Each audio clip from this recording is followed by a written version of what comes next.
إن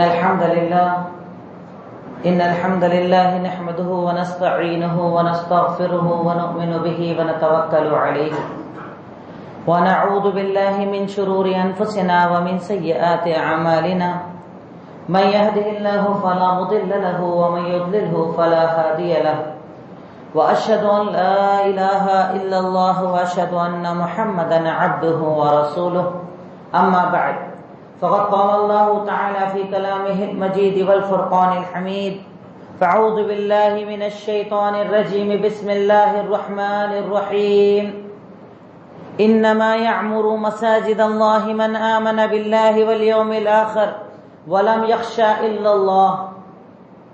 تعریف و توصیف، بڑائی، بزرگی، کبریائی اس وحدہ لا شریک کے لیے جو یک و تنہا اس کائنات کا خالق و مالک ہے.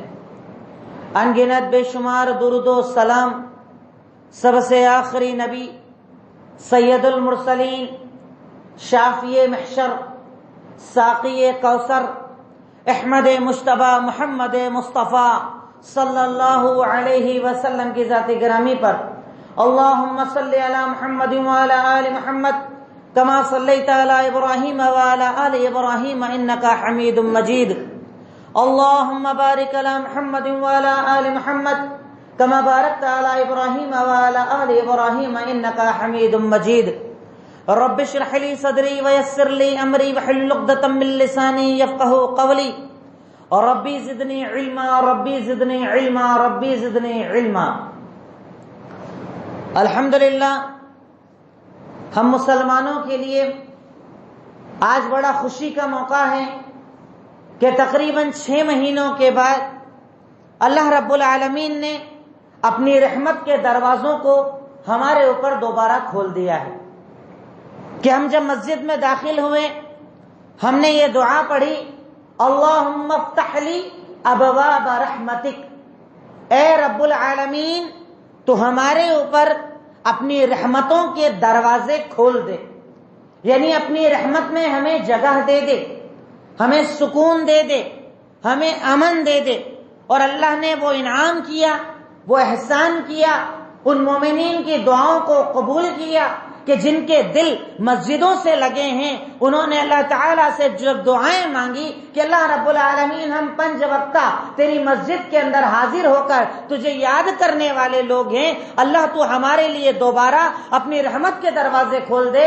رب العالمین نے رحم کرتے ہوئے دوبارہ اپنی رحمت کے دروازے ہم پر کھول دیے. الحمدللہ ہم لوگ مسجدوں کے اندر جمع ہیں آسانی کے ساتھ، چاہے مرد ہو چاہے خواتین ہو، مسجد کے اندر دوبارہ جمع ہیں، جمعہ کی اس نماز کے لیے آئے ہیں. تو سب سے پہلے اس مقام پر ہم اللہ رب العالمین کا شکریہ ادا کریں کہ اللہ تعالیٰ تیرا ہم شکر ادا نہیں کر سکتے کہ اگر تو چاہے تو اپنی رحمت کے دروازے بھی بند کر سکتا ہے. کوئی بڑا دشمن بھیج کر نہیں، کوئی فوج بھیج کر نہیں، ایک ایسا عذاب کہ جو آنکھوں سے نظر بھی نہیں آتا تو نے بھیجا اور یہاں تک کہ مساجد کو بند کر دیا گیا. ہم عبادت کے لیے نہ آ پائے، یہ رب العالمین تیرا عذاب تھا. اور اب جب یہ دروازے کھلے ہیں تو ہم اس پر تیرا شکر ادا کرتے ہیں کہ تو نے یہ انعام کیا، اور اب تجھ سے آگے یہ دعا مانگتے ہیں کہ آگے اللہ کبھی یہ عذاب ہم پر نہ بھیجنا کہ ہم تیری رحمت سے دور ہو جائیں، تیرے گھر سے دور ہو جائیں، مسجد سے دور ہو جائیں. کیونکہ مسجد کی ایک مسلمان کی نظر میں بہت زیادہ اہمیت ہے. اور ورڈ میں کہہ رہا ہوں مسلمان، صرف جمعہ پڑھنے والے نہیں، کیونکہ میں نہیں، شریعت انہیں اسلام سے خارج بتاتی ہے جو ایک وقت کی بھی نماز جان بوجھ کر چھوڑ دیں. اللہ کی نظر میں مسلمان وہ، دین قرآن اور حدیث کی نظر میں مسلمان وہ جو 5 وقت کی نماز پڑھنے والا ہو. مسلمان کو مسجدوں کے بند ہونے پر بڑی تکلیف ہوئی، اسے بڑی پریشانی کا احساس ہوا کہ اب وہ مسجد بند ہے جس میں میں فجر کے لیے جاتا ہوں، ظہر کے لیے جاتا ہوں، عصر کے لیے جاتا ہوں، مغرب اور عشاء کی نماز ادا کرتا ہوں. وہ مسجد جس میں سکون تلاش کرتا ہوں، وہ مسجد کہ جس میں سجدے کر کر میرے سارے مسئلے چھوٹے ہو جاتے ہیں، وہ مسجد کہ جس میں عبادت کر کے میرے قرضے ختم ہو جاتے ہیں، وہ مسجد کہ جس میں سجدے کر کے میرا چاہے کتنا بڑا پرابلم کیوں نہ ہو میں اللہ کے سامنے شیئر کرتا ہوں اور اللہ مجھے سکون دے دیتا ہے. اللہ وہ مسجدیں بند تھی. اب کھل گئی، میں تیرا شکر ادا کرتا ہوں، اور آگے میں کوشش کروں گا کہ اس مسجد سے اپنا ناطہ بنایا رکھوں، اپنا تعلق بنائے رکھوں، ہر حال کے اندر اپنے آپ کو مسجد میں آنے کا عادی بناؤں۔ مسجد وہ گھر کہ عربی کے اندر اسے مسجد کہا جاتا ہے۔ ڈکشنری میں اگر آپ مسجد کا معنی دیکھیں تو مسجد کا معنی ہوتا ہے سجدہ گاہ، وہ جگہ جہاں پر سجدہ کیا جائے اسے مسجد کہا جاتا ہے، اور اصطلاح شریعت کے اندر وہ خاص جگہ جسے اللہ کی عبادت کے لیے مخصوص کر دیا گیا ہو اسے مسجد کہا جاتا ہے۔ مسجد کی اسلام کے اندر بہت زیادہ اہمیت اور فضیلت ہے۔ اس اہمیت اور فضیلت کا اندازہ آپ صرف اس بات سے لگا سکتے ہیں کہ اللہ کے نبی جب مکہ سے ہجرت کر کے مدینہ گئے، مدینہ جانے کے پہلے قباء نام کی بستی کے اندر جب آپ نے قیام کیا، وہاں سب سے پہلا کام آپ نے کیا مسجد قباء کی تعمیر، اسلام کی پہلی مسجد۔ آپ گئے، سب سے پہلے وہاں پر ایک مسجد کو تعمیر کیا تاکہ مسلمانوں کے جمع ہونے کا مرکز بنا لیا جائے، ایک سینٹر بنا لیا جائے جہاں مسلمان جمع ہو، اپنے مسئلوں کو حل کریں، اپنا سکون تلاش کریں، اپنے رب کے آگے مغفرت کریں، اپنے آنے والے مسائل کو سمجھیں، اپنے اوپر آنے والی مصیبتوں کے حل نکالیں۔ اس غرض سے اللہ کے نبی نے مسجد کی تعمیر کی، اور اس مسجد کو مسجد قباء کہا جاتا ہے۔ 14 دن یا 18 دن تک آپ وہاں پر رکے اور آپ نے مسجد کو تعمیر کیا۔ اس سے پتہ چلتا ہے کہ ایک مسلمان کی زندگی میں مسجد کی بہت زیادہ اہمیت ہے۔ اگر آپ دوسری آیتوں اور حدیثوں کو اپنے سامنے رکھیں تو اللہ رب العالمین قرآن کریم کے اندر ارشاد فرماتا ہے انما یعمر مساجد اللہ من آمن باللہ والیوم الآخر ولم یخش الا اللہ۔ مسجدوں کو معمور کون کرتے ہیں، مسجدوں کی تعمیر کون کرتے ہیں، یا مسجدوں کو آباد کون کرتے ہیں؟ شریعت نے بتایا وہ لوگ انما یعمر مساجد اللہ من آمن باللہ، جو اللہ پر ایمان رکھتے ہیں، آخرت پر ایمان رکھتے ہیں، اور اللہ کے سوا کسی اور سے نہیں ڈرتے۔ یہ 3 چیزیں جن کے اندر موجود ہوتی ہیں وہ مسجدوں کو آباد کرتے ہیں، مسجدوں کو تعمیر کرتے ہیں، مسجدوں کو بناتے بھی ہیں، اور بنانے سے زیادہ اسے آباد کرتے ہیں، کہ بنانا تو بڑا آسان ہے۔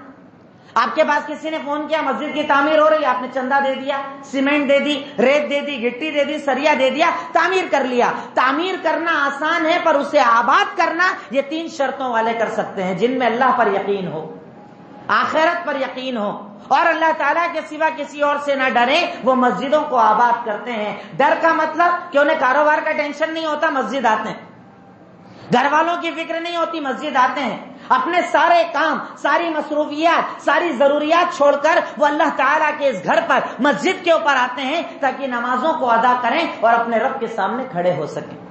مسجد کی اہمیت اور فضیلت کہ اللہ کے نبی نے ارشاد فرمایا احب البلاد الی اللہ مساجدها، رب العالمین کی نظر میں اگر سب سے پسندیدہ اس زمین میں کوئی جگہ ہے تو وہ مسجد ہے۔ یہ وہ مسجد کہ جس کے اندر آنے کی فضیلتیں شریعت مطہرہ نے اتنی زیادہ بتائی، ارشاد فرمایا اللہ کے نبی نے من غدا الی مسجد او راح اعد اللہ له به نزلا فی الجنہ، کہ اگر تم میں سے کوئی انسان چاہے صبح کے وقت چاہے شام کے وقت مسجد کی طرف آتا ہے تو ہر قدم کے بدلے رب العالمین جنت میں اس کے چلنے کو یا اس کے رہنے کو آسان فرما دیتا ہے۔ مسجد آنا، قدم اٹھانا، پیدل چل کر آنا، ایک ایک قدم کے بدلے رب العالمین بندہ مومن کے جنت کے راستے کو آسان کر دیتا ہے، جنت میں گھر کو کنفرم کر دیتا ہے اگر کوئی مسجد کی طرف آتا ہے۔ دوسری حدیث اللہ کے نبی نے ارشاد فرمایا الا ادلکم، صحیح بخاری کی روایت ہے الا ادلکم ما یمحو اللہ بہ خطایا ویرفع بہ الدرجات۔ اے میرے صحابہ سنو، کیا میں وہ تمہیں عمل بتا دوں کہ اگر تم اس عمل کو کر دو گے تو اللہ تمہارے گناہوں کو بھی معاف کر دے گا اور درجے کو بھی بلند کر دے گا، ڈبل ثواب۔ صرف گناہ نہیں مٹائے گا، یعنی گناہ مٹائے بھی جائیں گے اور نیکیاں بڑھائی بھی جائے گی، جنت کے درجات اونچے کر دیے جائیں گے۔ کہا بتائیے ہمیں جاننا ہے کون سا عمل ہے؟ تو آپ نے ارشاد فرمایا اسباغ الوضوء علی المکارہ وکثرۃ الخطا الی المساجد وانتظار الصلاۃ بعد الصلاۃ۔ اللہ کے نبی نے ارشاد فرمایا کہ 3 عمل تمہیں بتاتا ہوں جس سے تمہارے گناہ معاف ہو جائیں گے اور تمہارے درجات بلند ہو جائیں گے۔ کہا وہ 3 عمل کیا ہیں؟ کہا سب سے پہلے جب تکلیف ہو تب بھی اچھی طریقے سے وضو بنانا، جیسے ٹھنڈ ہے، پانی ٹھنڈا ہے، وضو بنانا مشکل ہے، خاص طور پر فجر کے ٹائم میں بڑی پریشانی ہوتی ہے، اگر گریزر وغیرہ بند ہو جائے، ٹھنڈے پانی سے وضو بنانا پڑے، بڑا بھاری معلوم ہوتا ہے۔ اللہ کے نبی نے کہا جب بھاری لگے اگر تب تم وضو بناؤ گے تو تمہارے گناہ بھی معاف ہوں گے اور جنت بھی آسان ہو جائے گی۔ نمبر 2، کثرت الخطا الی المساجد، مسجد کی طرف جتنا زیادہ ممکن ہو قدم چل کر آنا، مطلب پیدل آنا، پیدل مسجد کی طرف آنا۔ مسجد کی طرف صرف آنا تمہارے درجات کو بھی بلند کرے گا، تمہارے گناہوں کو بھی معاف کروائے گا اور تمہاری جنت بھی کنفرم کروا دے گا۔ اور تیسری چیز، وانتظار الصلاۃ بعد الصلاۃ، ایک نماز پڑھنے کے بعد دوسری نماز کا انتظار کرنا۔ نماز پڑھ لی ظہر، عصر کا انتظار، عصر پڑھ لی مغرب کا انتظار، کنٹینیو نمازوں کا انتظار کرنا، مسجد آنے کا انتظار کرنا، مسجد میں رہنے کا انتظار کرنا، یہ چیز، یہ عمل شریعت کے اندر اللہ کے نبی نے کہا انسان کے گناہ معاف کرواتا ہے اور اس کے درجات کو بلند کرواتا ہے۔ کیونکہ ابھی ایک ماحول ہم نے گزارا تقریباً 6 مہینے تک، پہلے بھائی لوگ ماشاءاللہ بہت سارے ایسے ہیں جو ہر نماز میں مسجد آتے ہیں، انہیں ہر وقت فکر ہوتی ہے کہ ہم مسجد آئیں نماز پڑھیں، ایک وہ جماعت۔ کچھ لوگ ایسے ہیں، یا کچھ لوگ کیا زیادہ تر لوگ ہمارے یہاں پر ہماری صفوں میں تو وہی پائے جاتے ہیں جنہیں جمعہ کا صرف ٹینشن ہوتا ہے، جمعہ کے دن کام کاج پر لیٹ جانا، تیاری کرنا، صبح سے کرتا پاجامہ پہن لینا، مسجد نماز پڑھنے آنا۔ پر ایک عجیب ماحول یہ بنا ان 6 مہینوں کے اندر کہ وہ جمعہ کی اہمیت بھی ہمارے دلوں میں اب ختم ہو چکی ہے۔ نارمل ڈیز کی طرح جمعہ ہو چکا ہے، وہی کام کاج پر جانا، وہی کام کرنا، تو ڈر یہ لگتا ہے کہ کہیں شیطانی حملہ اب ہم پر نہ ہو کہ مسجدیں کھلنے کے بعد بھی جمعہ کی اہمیت ہمارے دلوں میں ختم ہو جائے۔ صرف اسی غرض سے، صرف اسی مقصد سے اس عنوان کو میں نے یہاں بھی رکھا، اور میرے سارے ساتھی اندور کی تقریباً سبھی مسجدوں کے اندر یہی عنوان رکھ رہے ہیں کہ مسجد کی اہمیت کو سمجھو۔ کہیں ایسا نہ ہو کہ 6 مہینوں کا مسجدوں سے دور ہونا، جمعہ تک میں مسجد نہ آنا، کنٹینیو مسجدوں سے دور رہنا ہمارے دلوں کو شیطان ایسا عادی بنا دے کہ ہم مسجدوں سے دور ہو جائیں، مسجدوں کی اہمیتوں کو نہ سمجھیں، مسجد آنے کو افضل نہ سمجھیں۔ صرف اس مقصد سے میں مسجد میں آنے کی الگ سے فضیلت روایات کے ذریعے، احادیث کے ذریعے، قرآن کی آیتوں کے ذریعے آپ کو بتا رہا ہوں۔ ایک اور فضیلت، یہ بھی صحیح بخاری اور مسلم دونوں کی روایت، متفق علیہ روایت ہے، اللہ کے نبی نے ارشاد فرمایا سبعۃ یظلھم اللہ فی ظلہ یوم لا ظل الا ظلہ، 7 طرح کے لوگ ایسے ہیں جنہیں اللہ رب العالمین اس دن اپنے عرش کے سائے کے نیچے جگہ دے گا جس دن کوئی سایہ نہ ہوگا، قیامت کا دن۔ سورج سوا نیزے پر، ہر آدمی پسینے میں ڈوبا ہوگا، پریشانی تکلیف کا عالم ہوگا، کوئی سایہ نہ ہوگا۔ اللہ کے نبی صلی اللہ علیہ وسلم ارشاد فرماتے ہیں اس 7 طرح کے لوگوں کو اللہ اپنے عرش کے سائے کے نیچے جگہ دے گا۔ کہا وہ کون لوگ؟ اس میں سے ایک آدمی وہ ہوگا، ایک عورت وہ ہوگی، ایک مومن وہ ہوگا، رجل قلبہ معلق بالمساجد، وہ انسان کہ جس کا دل مسجدوں سے جڑا رہتا ہے، یعنی نماز پڑھا پھر مسجد جانے کی طلب، مسجد سے نکلا پھر مسجد آنے کی طلب، یعنی جس کا دل مسجد میں لگا رہتا ہے۔ شریعت کہتی ہے ایسے شخص کو اللہ رب العالمین اپنے عرش کے سائے کے نیچے جگہ دے گا جس کا دل مسجدوں سے لگا رہتا ہے۔ مسجد یہ ہمارا مرکز ہے۔ مسجد کتنے فائدے ہیں اس مسجد کے؟ سب سے پہلا فائدہ، یہ مسجد ہمیں اتحاد اور اتفاق سکھاتی ہے۔ سکھاتی کہ نہیں سکھاتی؟ ہم نماز پڑھنے آئے، ہم جماعت میں کھڑے ہوئے، ہم صفوں میں کھڑے ہوئے، کوئی بھی ہمارے پاس آ کر کھڑا ہو جاتا ہے، کوئی بھی شخص اگر مسلمان ہے نماز پڑھنے آیا وہ ہمارے پاس کھڑا ہو جاتا ہے، اونچ نیچ نہیں، ذات برادری نہیں، رنگ و نسل نہیں، کاروبار نہیں، کون سی پوسٹ ہے وہ نہیں، یہاں پر سب ایک برابر ہو جاتے ہیں۔ یہ مسجد ہمیں اتحاد سکھاتی ہے، یہ مسجد ہمیں محبت سکھاتی ہے، یہ مسجد ہمیں اخلاق سکھاتی ہے، یہ مسجد ہمیں منظم ہونا، سسٹمیٹک ہونا سکھاتی ہے۔ ٹائم فکس ہے، اب یہاں کلیکٹر بھی آئے گا تو اس کا انتظار نہیں ہوگا اذان کے لیے، یہاں پر بڑا آدمی آئے اس کا انتظار نہیں ہوگا جماعت کے لیے، جماعت کا وقت ہو گیا، جماعت ہوگی، آپ آؤ نہ آؤ اس سے کوئی فرق نہیں پڑتا۔ یہ مسجد ہمیں سسٹمیٹک ہونا سکھاتی ہے، یہ مسجد ہمیں وقت کی پابندی سکھاتی ہے کہ وقت ہونے پر اذان، وقت ہونے پر جماعت، ٹائم کے حساب سے چلنا۔ یہ مسجد ہمیں منظم ہونا، یہ مسجد ہمیں متحد ہونا، یہ مسجد ہمیں محبت، یہ مسجد ہمیں ٹائم کی پابندی سکھاتی ہے۔ تو اگر کوئی مسجد آتا ہے اس کے اندر یہ اوصاف پیدا ہونا چاہیے، اس کے اندر یہ صفات آنا چاہیے، اور اگر یہ صفات نہیں ہے تو آپ مسجد صرف اپنی فارمیلٹی ادا کرنے کے لیے آ رہے ہو۔ افسوس ہوتا ہے نا، ابھی آپ جمعہ پڑھ کر مسجد کے باہر نکلنا، ہم میں سے کئی لوگ ہیں ٹائم پتا ہوگا کہ ٹائم کم ہو گیا ہے, خطبہ جلدی ختم ہوگا, آئے جہاں جگہ ملی گاڑی کھڑی کری, مسجد کے اندر آ گئے, اسے کوئی پرواہ نہیں کس کا گیٹ کھلا ہے کس کا گیٹ بند ہے. یہ مسجد میں آنے والا ہے؟ ہرگز نہیں. مسجد میں آنے والا منظم انسان ہوتا ہے, سسٹمیٹک انسان ہوتا ہے, چپل کہاں رکھنا ہے اسے پتا ہوتا ہے, چپل کیسے جمانا ہے اسے پتا ہوتا ہے, گاڑیاں ترتیب سے کھڑی کرتا ہے کیونکہ وہ دوسروں کی تکلیفوں کے احساس کو سمجھتا ہے, کیونکہ اس نے مسجد میں آنے سے کچھ سیکھا ہے. اگر فارملٹی ادا کی ہے اس سے کوئی فرق نہیں پڑتا مسجد میں کیسے آئے, کیا عمل کیا. ارے یہ مسجد آپ کو ایک صحیح انسان بناتی ہے, یہ مسجد آپ کو منظم انسان بناتی ہے. یہاں پر کبھی آپ نے دیکھا کہ آپ صف میں کھڑے ہیں, 3 آگے کھڑے ہو جاؤ, 2 پیچھے کھڑے ہو جاؤ, ادھر ادھر, نماز ہوتی ہے؟ نہیں ہوتی, کیونکہ آپ کو پتا ہے ترتیب ضروری ہے, ساتھ میں کھڑا ہونا ضروری ہے, سسٹمیٹک لائن بنانا ضروری ہے. تو یہ لائن آپ کو مسجد کے باہر نہیں بنانا ہے, مسجد کے باہر آپ کو منظم انداز میں گاڑیاں نہیں کھڑی کرنی ہے, چپل جوتے کہاں رکھنا ہے یہ آپ کو پتا نہیں. ارے یہ مسجد آپ کی پوری زندگی کو منظم بناتی ہے, صرف مسجد کے اندر نہیں, صرف مسجد کے اندر صفوں میں نہیں. ارے اگر آپ مسجد میں آؤ تو آپ کی پوری زندگی سسٹم پر آ جانا چاہیے, پوری زندگی کے اندر تبدیلیاں ہو جانا چاہیے. یہ مسجد میں آنے کا فائدہ ہے. اگر فائدہ آپ کی زندگی میں ہے مطلب آپ نے مسجد میں آنے کا مقصد سمجھا ہے, اور اگر فائدہ نہیں ہے اس کا مطلب آپ سے فارملٹی ادا کرنے, گھر والوں کو دکھانا ہے, سماج کو دکھانا ہے, جماعت کو دکھانا ہے, تعلقات کو دکھانا ہے, جمعہ پڑھنے آ گئے, بات ختم. آپ کو کوئی مطلب نہیں مسجد سے. مسجد کی اہمیت کو سمجھو, اس مسجد کے آداب ہیں. آپ مسجد کے اندر آئیں, سب سے پہلے گیٹ کے باہر اپنی نیت کو خالص کر لیجئے, جو ہے سب باہر پٹک دو, سب باہر چھوڑ کر آ جاؤ. کاروبار, ٹینشن, فکر, غم, اس کو دینا اس سے لینا, یہاں جانا وہاں جانا, سب سے پہلے تو گیٹ کے باہر اسے چھوڑ دو. کیوں؟ اللہ کے نبی صلی اللہ علیہ وسلم نے ارشاد فرمایا, من اتی الی مسجد لحاجہ فہو حدہ. تم میں سے کوئی انسان مسجد جو ضرورت لے کر آتا ہے وہی ساتھ لے کر جاتا ہے. اب میں گیٹ پر آیا, چپل کے ساتھ میں نے سارے اپنے مسئلے اتار دیے, کہاں جانا ہے, کہاں سے آنا ہے, کس کو دینا ہے, کس سے لینا ہے, کس سے ملنا ہے, بات ختم. اب میں اور میرا اللہ, میں اور میرا رب.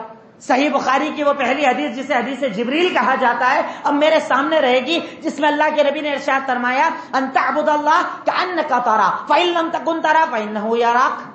اللہ کی عبادت ایسے کر گویا تو اللہ کو دیکھ رہا ہے یا اللہ تجھے دیکھ رہا. اب وہاں پر ضرورت کہاں بچی بیچ میں, حاجتیں کہاں بچی بیچ میں, ٹینشن کہاں بچے بیچ میں. ارے اللہ میرے سامنے یا میں اللہ کے سامنے, بات ختم. اللہ کے نبی کے اس فرمان کو یاد رکھنا. اور اس کے بعد بھی اگر مسجد میں آئے ہوں اور 4 رکعت کے اندر آپ کے 4 مسئلے چل رہے ہیں تو آپ جو آئے ہو لے کر وہی لے کر جاؤ گے, ثواب لے کر نہیں جاؤ گے, مغفرت لے کر نہیں جاؤ گے, مسئلوں کا حل لے کر نہیں جاؤ گے. آپ جب انٹری کر رہے تھے یہ سوچ کر آئے تھے بس فٹاک سے 10 منٹ 1 بجے تک خطبہ ختم, 5 منٹ ادھر نکالوں گا, 10ویں منٹ پر وہاں پہنچوں گا, اس سے لوں گا اس کو دوں گا, تو وہی لے کر جاؤ گے ایسے. لیکن اگر آپ نے وہ سب گیٹ کے باہر چھوڑ دیا جو اللہ کے نبی کا فرمان ہے کہ جس نیت سے آؤ گے وہی لے کر جاؤ گے, تو اب مغفرت کی نیت کر لو. اللہ میں معافی کے لیے آیا ہوں, اللہ میں توبہ کے لیے آیا ہوں, اللہ قرضے بڑھ گئے راستہ نکلوانے کے لیے آیا ہوں, اللہ حلال کاروبار میں برکتوں کے لیے آیا ہوں, اللہ بچوں کے اچھے رشتے کے لیے آیا ہوں. اب تیرے در پر آ گیا تو سب دے دے, تو انشاءاللہ جو مانگنے آئے وہ سب لے کر یہاں سے جاؤ گے. یہ میں نہیں, اللہ کے نبی صلی اللہ علیہ وسلم کا فرمان. انٹری کر لی, گیٹ پر آپ کیا بولتے ہو, سیدھا پیر رکھ کر, سیدھا پیر اندر کر کے کیا بولتے ہو, اللہم افتح لی ابواب رحمتک. اللہ اب دیکھ میں گنہگار تو ہوں, خطا کار تو ہوں, گناہ تو کرتا ہوں, غلطیاں تو کرتا ہوں نا, پر سب پہلے تو باہر میں نے رکھ دیا. اب میں کہاں آیا ہوں, اے اللہ میرے لیے اپنی رحمت کے دروازے کھول دے. رحمت مانگ لی اللہ سے, رحمت مانگ لی اللہ تعالیٰ سے, ضرورت مانگ لی اللہ تعالیٰ سے. اب سوچئے نا, آپ نے نیت خالص کر لی, گیٹ پہ آپ انٹری کر کے آ گئے. اب اگر رحمت میں آئے ہو تو کہ اللہ آپ کو رحمت نہیں دے گا. ارے وہ بڑا رحیم, بڑا غفور ہے. کتنی گنہگاری کی ہماری زندگیاں تھی 6 مہینے, پھر بھی لاک ڈاؤن میں اللہ نے کھانا کھلایا, پانی پلایا. بلکہ میں کہتا ہوں کہ اس رمضان میں تو آدمی نے وہ کھایا جو شاید عام دنوں بھی نہیں کھا پاتا تھا. اللہ نے تقریباً ہر ایک کے دسترخوان پر اچھی نعمتیں پہنچائی, اور کیا شکر ادا کرو گے اس کا. لوگ کہتے تھے نا, میں نے اس سے پہلے خطبوں کے اندر کہا کہ لوگ کہتے تھے ایک دن دکان نہیں جاؤں گا تو بھوکے مر جاؤ گے, کاروبار نہیں کروں گا تو تم کیا کرو گے. اللہ نے بولا 6 مہینے دیکھ تیرے گھر میں بیٹھا ہے, کیا کس نے کھلایا تجھے, اللہ نے کھلایا. وہ سب کھلا سکتا ہے, وہ سب کو کھلانے والا ہے, تیری اوقات نہیں ہے. اللہ رب العالمین دینے والا اور عطا کرنے والا ہے. مسجد میں آئے, اب اللہ کو بول دو, اللہ رحمت کے دروازے کھول, میں آ گیا ہوں, میں آ گیا ہوں تیری رحمت میں. ہے نا میں گنہگار ہوں, نا میں خطا کار, ٹھیک ہے سب اقرار ہے مجھے, اب میں آ گیا ہوں, اپنی رحمت میں جگہ دے مجھے. اللہ رحمت میں جگہ دے گا. اچھی طریقے سے وضو بنائیے. وضو کی فضیلت جانتے ہیں نا, بھائی گھر سے بنا کر آئے تو افضل ہے، نہیں بنائے یہاں آ کر بناؤ۔ شریعت نے بتایا، صحیح مسلم کی روایت ہے، جب بندہ ہاتھ دھوتا ہے ہاتھ سے جتنے گناہ سب جھڑ جاتے ہیں، منہ دھوتا ہے منہ سے جتنے گناہ سب جھڑ جاتے ہیں، پیر اور ہاتھ دھوتا ہے سارے، یعنی جسم پورا گناہوں سے پاک ہو جاتا ہے۔ اب اس کے بعد آپ مصلی پر آ گئے، سب سے پہلے 2 رکعت نماز پڑھیے۔ کئی لوگ ہمارے یہاں یہ مسئلہ جانتے نہیں ہیں کہ مسجد میں جب بھی آپ انٹری کریں وضو بنانے کے بعد لا تجلس حتی یصلی رکعتین، صحیح بخاری کتاب الصلاۃ کی روایت ہے کہ جب مسجد کے اندر آؤ تب تک نہ بیٹھو جب تک کہ 2 رکعت نماز نہ پڑھ لو۔ مثال کے طور پر آپ جمعہ کے دن آئے، امام خطبہ دے رہا ہے، اس حالت میں بھی آپ کو بیٹھنا نہیں ہے، پہلے کھڑے ہو گئے، آئے انٹری کی، 2 رکعت نماز پڑھو، اسی کے بعد آپ کو بیٹھنا ہے۔ الا یہ کہ اگر اذان چل رہی ہے اتنی دیر آپ رک جائیے، اذان کا جواب دے دیجئے، ورنہ آپ جب بھی مسجد کے اندر انٹری کریں آپ کو کیا کرنا ہے؟ پہلے 2 رکعت نماز پڑھنی ہے۔ 2 رکعت نماز پڑھ کر بیٹھ جائیے، سکون کے ساتھ بیٹھیے، نماز کے کھڑے ہونے کا انتظار کیجیے۔ جب اقامت دی جائے تو اب بالکل اٹینشن ہو کر اپنے اللہ کے سامنے آ جائیے، اپنے رب کے سامنے آ گئے۔ اللہ میری ساری اوقات، ساری حیثیت، سارا معاملہ تیرے سامنے کھلا ہے، کچھ چھپا نہیں ہے، اب میں تیرے سامنے کھڑا ہوں، میں بول رہا ہوں اللہ اکبر۔ سب سے پہلے انٹری پر میں نے کیا بولا؟ اللہ سب سے بڑا تو ہے، میں گھمنڈ نہیں کروں گا، تکبر نہیں کروں گا، میں بڑا نہیں ہوں، میرا عہدہ نہیں ہے، میرا رتبہ نہیں، میں نے کیا بولا؟ اللہ اکبر۔ سب سے پہلے بندہ بولتا اللہ اکبر، اب اس کے بعد ہاتھ باندھ لیے۔ ہاتھ باندھنے کی جو کیفیت ہوتی ہے نا اس کے اندر جھکاؤ ہوتا ہے۔ اب پہلے تو ہاتھ باندھ کر بول رہا ہوں الحمدللہ رب العالمین، تمام تعریف تیرے لیے، تو رحمان تو رحیم، اللہ معاف کر دے، راستہ دکھا دے، دعا مانگ لی۔ اللہ کھڑے ہو کر ایسا لگ رہا ہے اتنا تواضع نہیں آ رہا ہے، اللہ میں نے کیا کیا؟ اللہ اکبر، اب میں رکوع میں آ گیا، یعنی میں اور جھک گیا، اور جھک گیا میں اللہ، اور میں نے جھک کر تجھ سے دعا مانگ لی۔ اب اس کے بعد وہاں تو جھکا ہوں، اللہ تعالیٰ تھرڈ اسٹیپ، اب تو میں نے اپنا سر جھکا لیا، اللہ اکبر، سجدے میں ہی گر گیا ہوں میں۔ اللہ اب تو دے دینا، اب تو عطا کر دینا، اب تو سن لینا، اب تو مغفرت دے دینا، اب تو قرضہ دور کر دینا، اب تو حلال کاروبار چلا دینا، اب تو مجھے حفاظت کر لینا، اللہ ہر شر سے، ہر فتنے سے میری حفاظت کر لے۔ ایسی نماز اگر پڑھ کے جاؤ گے نا سکون ملے گا دل میں انشاءاللہ۔ نماز کا مطلب پتہ ہونا چاہیے، مسجد آنے کا مطلب پتہ ہونا چاہیے، اور جب یہ نماز پڑھ کر گیٹ پر نکلو گے نا تو نکلتے وقت کیا بولو گے؟ اللہم انی اسألک من فضلک العظیم۔ اب کیا بول رہے ہیں؟ اللہ دیکھ انٹری کی تھی تو سب باہر پٹک کر آ گیا تھا، میں سب چھوڑ دیا تھا، اب جب ایگزٹ کر رہا ہوں تو تجھ سے کیا بول رہا ہوں؟ اے اللہ اپنا فضل عطا کر، یعنی اب تیرے لیے تو میں آ گیا نا، تیرے لیے 15-20 منٹ میں نے نماز پڑھ لی نا، اب اللہ جو میرا ہے وہ مجھے دے دے، اور اب ایگزٹ پر اللہ کو بولو گے اللہ انشاءاللہ ضرور دے گا، ضرور دے گا اللہ رب العالمین۔ یہ اللہ کا وعدہ ہے، یہ مسجد کا ادب ہے۔ مسجد کے اندر آنا، تیز تیز آواز میں بات کرنا کیا جائز ہے؟ ہرگز نہیں۔ اللہ کے نبی نے ارشاد فرمایا الا کلکم مناجن ربہ فلا یؤذین بعدا بعدہ، کہ تم میں سے جتنے لوگ مسجد میں آتے ہیں نا وہ صرف اپنے رب سے بات کرنے آتے ہیں، اس لیے اونچی آواز میں بات کر کے ایک دوسرے کو تکلیف مت دو۔ مطلب مسجد آؤ دھیرے دھیرے بات کرو، نیچے آواز میں بات کرو، بات مجبوری ہے سائیڈ میں جا کر بات کرو، ایسی بات مت کرو کہ سنت پڑھنے والے کو تکلیف ہو، فرض پڑھنے والے کو تکلیف ہو، قرآن پڑھنے والے کو تکلیف ہو، ذکر کرنے والے کو تکلیف ہو۔ یعنی یہ مسجد کا ادب ہے کہ مسجد کے اندر دھیرے آواز کے اندر بات کی جائے، آہستگی سے بات کی جائے، دھیرے دھیرے بات کی جائے، کیونکہ مسجد میں آپ کا کام کیا ہے؟ ذکر، نماز، تلاوت، اللہ کو یاد کرنا، صرف وہی عمل کیجئے، باقی دنیا داری کی باتیں۔ یہ ایک مسجد کا ادب ہے کہ مسجد کے اندر دنیاوی گفتگو نہ کی جائے۔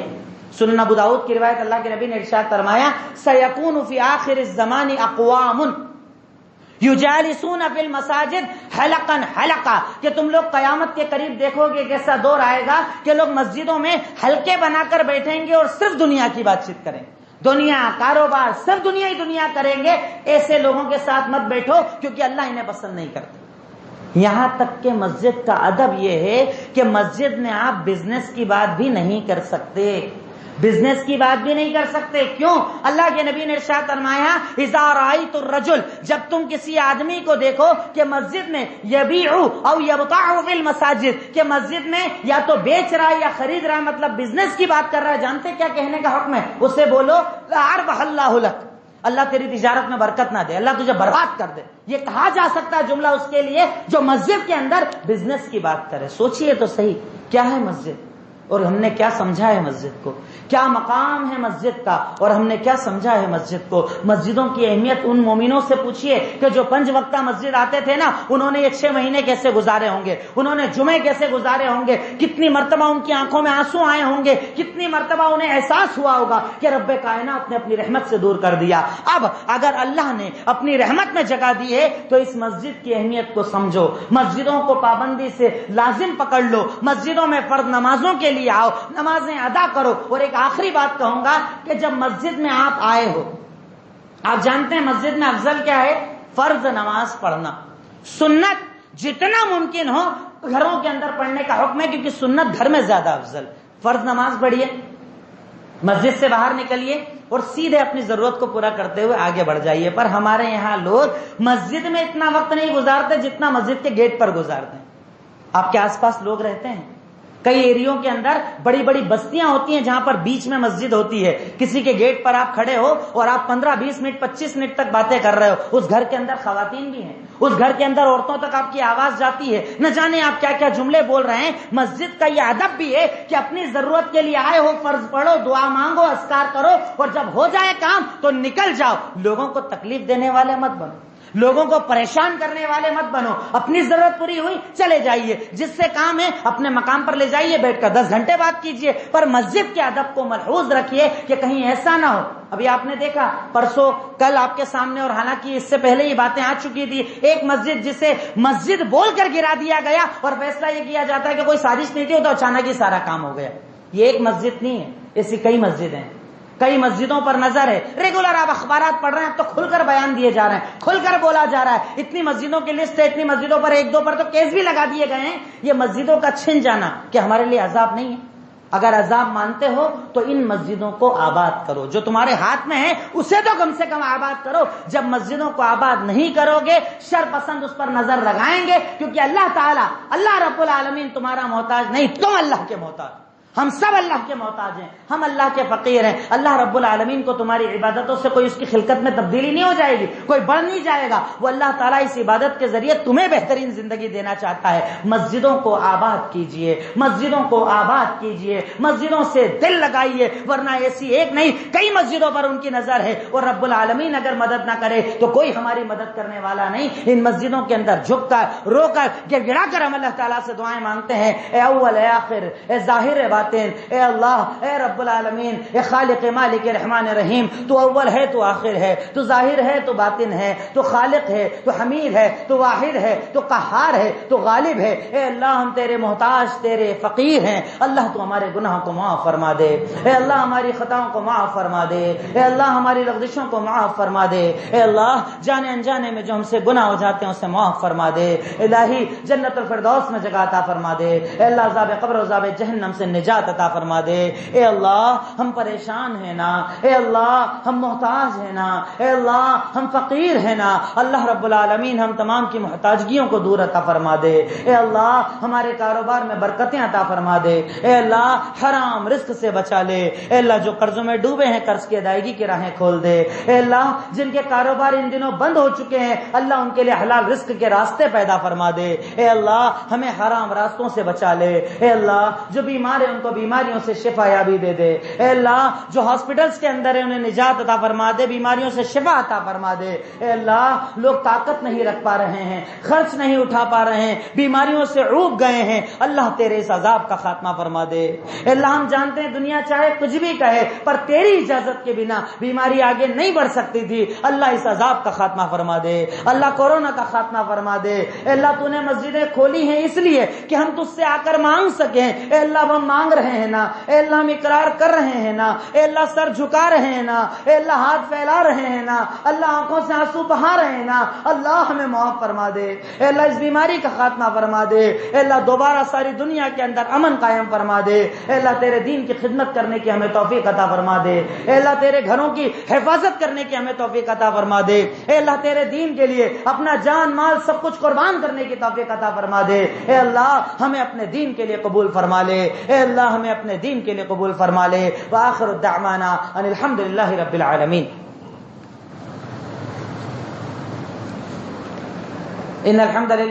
إن الحمد لله نحمده ونستعينه ونستغفره ونؤمن به ونتوكل عليه ونعوذ بالله من شرور أنفسنا ومن سيئات أعمالنا من يهده الله فلا مضل له ومن يضلله فلا هادي له وأشهد أن لا إله إلا الله وأشهد أن محمدا عبده ورسوله أما بعد فقد قال الله تعالى في كلامه المجيد والفرقان الحميد فأعوذ بالله من الشيطان الرجيم بسم الله الرحمن الرحيم إن الله وملائكته يصلون على النبي يا أيها الذين آمنوا صلوا عليه وسلموا تسليما اللهم صل على محمد وعلى آل محمد كما صليت على إبراهيم وعلى آل إبراهيم إنك حميد مجيد اللهم بارك على محمد وعلى آل محمد كما باركت على إبراهيم وعلى آل إبراهيم إنك حميد مجيد عباد الله رحمني ورحمكم الله إن الله يأمر بالعدل والإحسان وإيتاء ذي القربى وينهى عن الفحشاء والمنكر والبغي يعظكم لعلكم تذكرون